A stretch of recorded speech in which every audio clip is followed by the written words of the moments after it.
Hi, everyone. My name is Pukhraj, as Min already shared. When I was invited here to talk about conscious entrepreneurship, it was something that I felt was deeply personal, and I didn't know how it would make sense to any of you because my journey is mine, and I'm sure all of you are on your own journey trying to figure out how you want to set up your businesses, what kind of impact you want to have.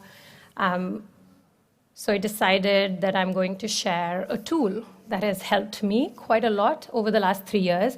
Unlike Katie, I'm a very young entrepreneur. I just started 3 years ago, in the pandemic actually, which might be true for some of you as well. So I'm still learning, but there are certain things that have helped me. And one of the biggest things or tools that I feel like all of us as business owners need to reflect on is who you are in your truest authenticity. And so in today's talk, I want you to reflect on your authentic code. For those of you who think that's too hippie, you don't know what that means.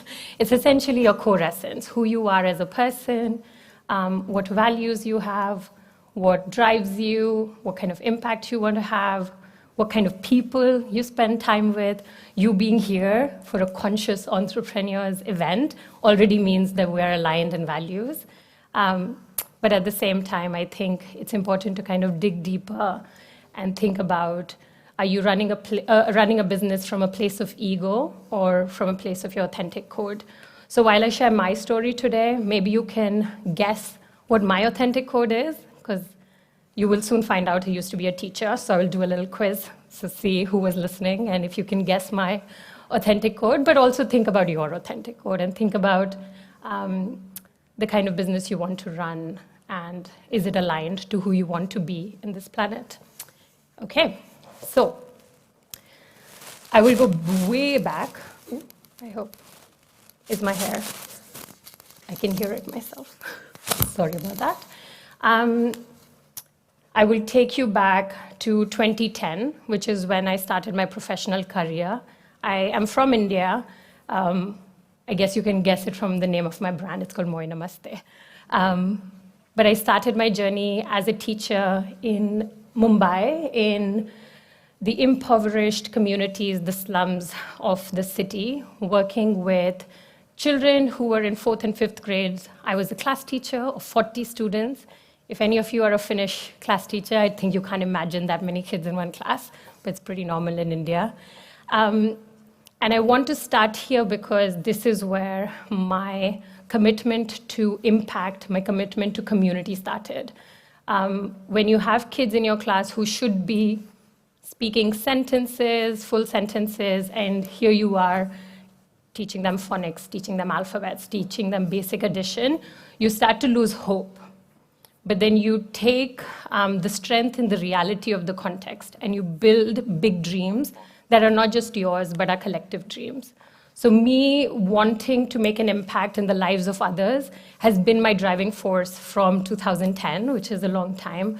Of course, I have moved industries quite a lot, and you'll see the process, but I am a firm believer that education, that personal growth is what drives not just an individual, but society at large.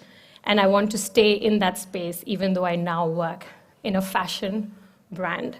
So while I worked in this NGO in India, I stayed back another 3 years. After doing 2 years of teaching fellowship, I stayed as a teacher trainer, a program manager, and a community organizer. And that commitment to education is what brought me to Finland. So if you're Finnish, people always ask, why are you here? Like, why Finland? And it's because of education. I wanted to understand what is this Finnish education system, which is considered one of the best in the world, really rooted in equity, really rooted in student impact. And that was something that, as you kind of already heard, really important to me. So I went to Jyväskylä. These are some of my classmates. As you can see, it was a very international class. We had one Finnish student, even though I was in a Finnish university. But this was an important part of my journey because this was the first time I was in a room full of diverse opinions. someone, how they look at education from China versus India versus USA versus Mexico is deeply different because we're all coming in with our own stories, with our own understanding of what impact means. And this was an opportunity for me to not just open my heart and become friends with people of diverse opinions, but also start thinking about what larger global impact means and what are challenges that all of us face, even though we live in very different corners of the world. And that work also brought me to Helsinki, where I started working as a head of community in an education nonprofit, where I was, again, community organizing, education innovators from around the world. My job was for all of us to find our commonalities rather than differences, and then create collective visions for the kind of work we want to do within the education sector. So now you must be wondering, Minna's talked a lot about fashion. I don't know why I'm talking so much about education. I wanted to start there because that's the root of who I am. I care about people, I care about impact, I care about my growth, but also collective growth. And while I was in this job in Helsinki, I really started to be homesick. I don't know how many of you are foreigners, but Finland can be a little hard sometimes. And because of the work I had done at grassroots level in India, I started to feel really disaligned to what I wanted to do, who I wanted to be, and the kind of work I was doing. I had a fancy, office in Punawari where I was working and talking about ed tech, and I kept thinking about the kids I worked in the slums, and I just didn't know how to reach them and how to be part of their lives. So this is where I decided that, okay, if I can't work with kids, let's start working with the next best stakeholders in the kids' lives, which are their mothers. I'm sorry about my hair. This is a picture from a community of fisher women in Cuddalore in the south of India, who I first started working with. They were deeply impacted by the tsunami that happened, and their entire fishing communities, fishing villages were destroyed. And one of my friends, who was also a teacher, she started a women's organization trying to train and provide employment opportunities to mothers. So I was like, okay, this is interesting. First of all, you can find nothing Indian in Finland unless it's butter chicken or palak paneer, and that's great, but I want to see more of my culture here. But then I also felt like this is a great way to bring a piece of my home to my new home, Finland. I wanted to see what I can do with these women that will not just impact my life, because now I have India and Finland, but also their lives in terms of creating sustainable, dignified livelihood opportunities. And that is how I got into fashion. So Moi Namaste is my company, and kind of the big motto, tagline, vision statement, mission statement, you can call it whatever, is to bridge boundaries through craft, fashion, and sisterhood. Because one, entrepreneurship is a lonely place to be. Being an expat in a country is a lonely place to be. Working in impact is a lonely place to be. But when you come together, there's so much more you can do and so many more beautiful stories you can tell, and so much bigger impact that you can make. So I decided to jump right in and start working on a brand where we create clothes that are worn in Finland and for people whose lives are in Western communities, but also has deep impact in India.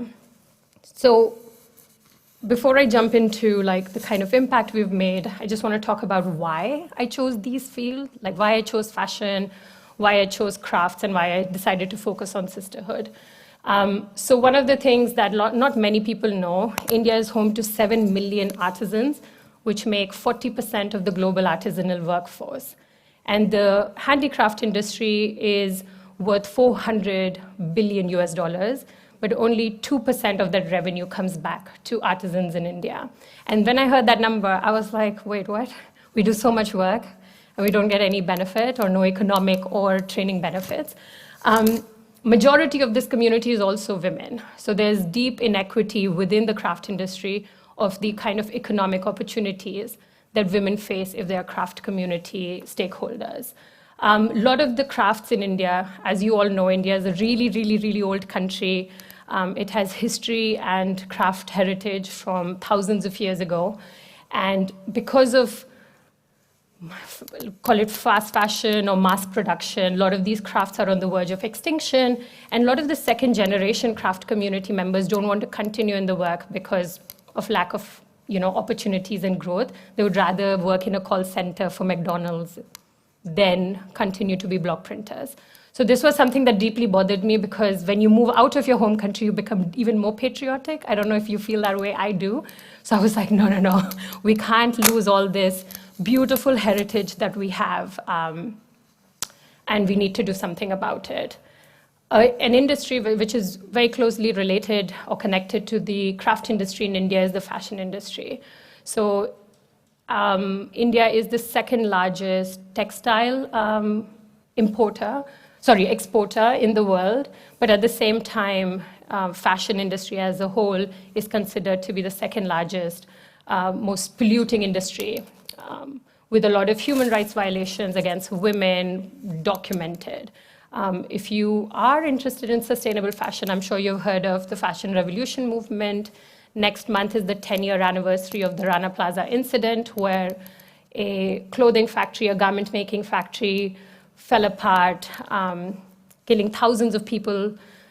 And the problem was they couldn't stop production because of the urgent pressure from these Western brands that made things cheaply in countries like India and in Bangladesh.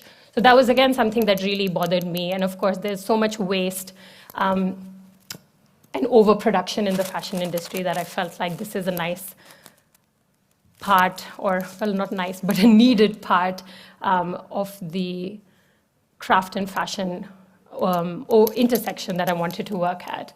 And then finally, I decided to work in support sisterhood, is because, one, I had started working with a lot of mothers. I realized that when you empower mothers, you empower entire communities, but also look at this room, there are majority women. I feel like women like to work in a way that deepens their impact. They're very value-driven, and that was all things that I wanted. These are all things I want to surround myself in. So we decided that we'll work with women-led, women-benefiting organizations, both brands as well as artisan collectives. And so to just surmise what I actually do, I run a one-stop shop for ethically made in India. We mostly focus on fashion, but I started it as a love letter, sharing with Finland the beauty of my home, which is India. But now our vision is to be the go-to platform for all things artisanal, all things ethical and made in India. And over the last 3 years, we have been able to really deep dive into what we mean by that and how we want to work. So we have created a people and planet positive framework. When I say people and planet positive, it really means something. So when we look at the people impact, we want transparency in the supply chain, we want good wages and working conditions which are fair, equal, as well as a deep focus on women empowerment. Like, these are the kind of artisan collectives as well as brands that we want to work with. When we look at our impact on the planet, we're looking at our carbon footprint, because yes, everything is coming from India, and that is something I get asked all the time. It's like, oh, I prefer buying things that are made in Europe, but there are things made outside of Europe all the time. You know it or you don't know it. And so rather than ignoring that part of the global economy, how do we make it better? And I feel like that's my intention with working in India, apart from being Indian. But also we use sustainable materials. We do a lot of upcycling, which you'll find out a little bit soon. And then also, ultimately, we're a digital platform. So thinking about responsible e-commerce and as well as shipping are kind of pillars that we think about before we produce anything or before we collaborate with anyone. And so in the last 3 years, there's no one else but me running, growing Moi Namaste.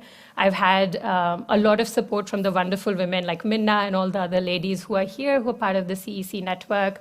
But at the end of the day, our goal is a lot bigger. We want to impact 100,000 women by 2030. We are, at this point, 300 plus. Hopefully, as the team grows, as the organization grows, we're able to impact more. But I'm very proud of the women organizations, the social enterprises I've had the chance to connect with. We now work with 14 plus women benefiting organizations, impact the lives of 300 plus women, and 100 plus traditional craftspeople.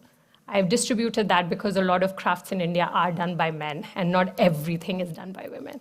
So just to kind of clarify that. And of course, we've also grown our community in Finland, found people who like color, who like patterns, who like sustainability, and I guess a few of them also like India. So very excited that our community is slowly growing. And when it comes to planet positive, we also understood that how deeply polluting the fashion industry is. So we decided that we'll only work with textiles that exist. This jacket that I'm wearing today is an old bed cover that's all hand embroidered. These are the ways women from villages in India earn livelihood without having to leave their village.